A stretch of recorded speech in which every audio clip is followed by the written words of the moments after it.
امهات كتير دايما بتسأل ازاي اسرع ولادتي واخليها تبدأ بشكل طبيعي.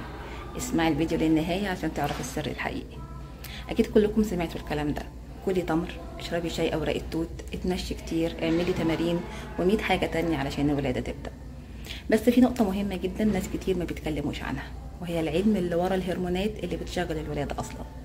الاكسيتوسين ده هرمون الحب، ده اكتر هرمون بيكون شغال وقت الولادة، وهو اللي بيخلي الانقباضات تستمر وتتقدم.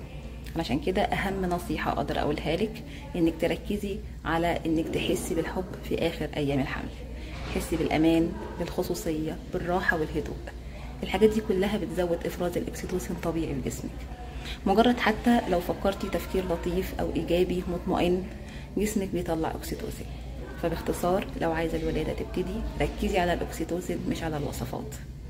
جسمك لو مليان ادرينالين اللي هو هرمون القلق والتوتر من اول الولادة، الهرمون ده بيوقف الانقباضات وبيعطل الولادة كلها.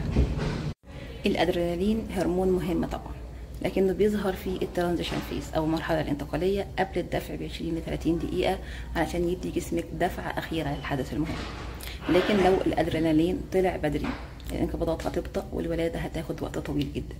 فاهم نصيحه: اشتغلي على هرموناتك مش على الوصفات الصغيره زي التمر والشاي. دي حاجات لطيفه بس مش هي اللي بتبدا الولاده. اللي بيبدا الولاده فعلا هي هرموناتك. وخليكي دايما فاكره ان الام الفاهمه بتبقى واثقه وهاديه.